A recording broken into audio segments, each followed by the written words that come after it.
พวกเจ้ามาจากไหนอ่ะนี่โอ้ยลูกน้องข่อยโอ้ยเจ้าสร้างมาเรียนบาทแท้เอาทุกบ้านกันแท้ก็นี่เด้มันไปลักเอาเสือนักดนตรีไปพ่อแม่พี่น้องไปแล้วให้เฮ็ดอย่างอยู่นั่งอยู่หลังวัดเกือบไห้หนุนน้ำตาย่อยซักซาอยู่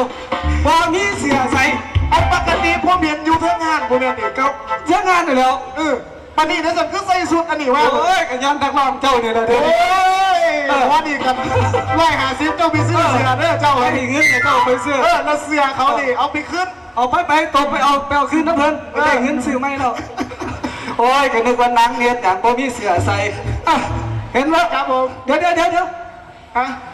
เขาตื่นหรือเปล่าดินักดนตรีเขาตื่นหรือเปล่าดิตื่นแล้วเอาให้นักดนตรีได้ครับผมนักดนตรีก็ร้องเพลงได้เลยครับเมื่อนี้ได้ข่าวว่าพากันซ้อมเองนะครับพากันไปลากซ้อมอยู่แถวห้องน้ำผมบ้าอย่ามาดิ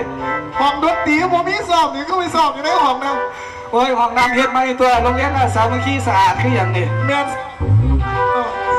นไปสอบหรือไปเมียนโอ้ยสอบมาละสอบเนาะให้นักดนตรีนะครับนะเชิงเอกพ่อครับ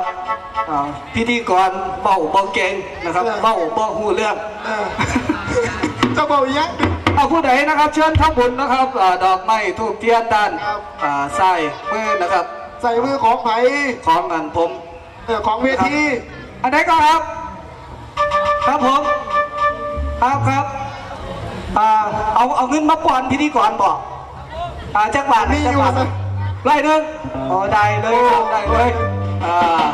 เจ้าจองเลยเด้อเวทีนี่จองเลยทางซ้ายทางขวาเลือกกันเลยอย่าไปเหยียบขาเพื่อนเลยครับเจ้าสิบวทันอย่าเอาพ่อระวังนักดนตรีเฮานะครับนะครับผมมาพบพ่อต่อจากนี้ไปให้นักดนตรีได้ครับผมครับฝีมือกับผู้ใดเราเป็นนักร้องครับโมเมนต์ท่ามาเป็นผู้เป็นนักร้องเซิร์ฟสลาล่าครับผมอันนี้น้ำตัวมาเดินในน้ำตัวมาโยสั้นใดหม้อใดเป็นอย่างคือมาแสดงในมือนี่นะครับยกไปสิไปเลี้ยงต่ออย่างอยู่โรงเรียนราชสามัคคีมีดีจังใดนะครับแนะนำเพื่อเพิ่นมีลูกมีหลานจังสิได้ไปเรียนนะครับเนาะเอาหม้อเวทีเนี่ยให้เจ้าเลยนะครับเนาะเอา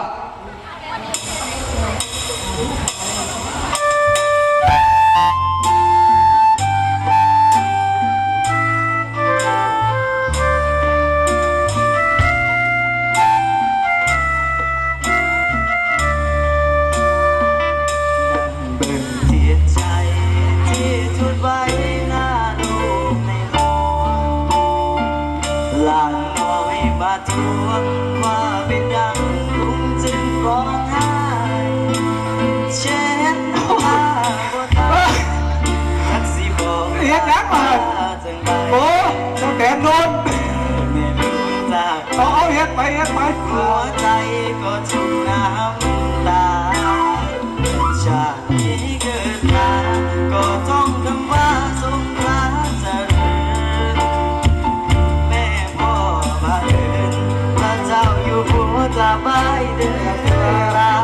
พวกสามารถลูกๆหลานนะครับเนาะบารมีในหลวงรักษาลางเป็นรูปข้างฟ้าบนสาวน้ำตามาซับพ่อก็ดีนะครับจึงได้บอกรักอย่างไรให้พ่อได้ยินเสียงร้องไห้ของคนบนดินได้ยินถึงฟ้าหรือไม่สิลองว่าพี่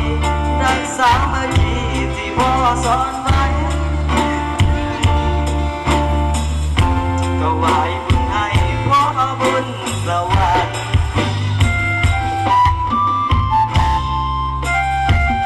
เล่าสู่หลานฟังบอกรักดังๆด้วยการทำดีรักพ่อแบบนี้ช่วยปัดเรื่องได้พาไทยข้ามฟ้าที่ในหลวงท่านทรงห่วงใย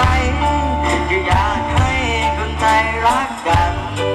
หากว่าเรารักพระองค์ท่านก็ต้องช่วยกันตามรอยความดี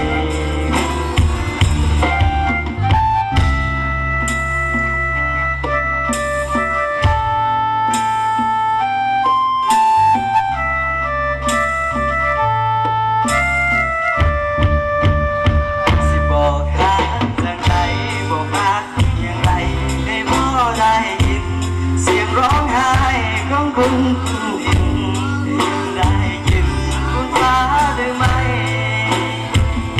สิทำความดีรักษามาคี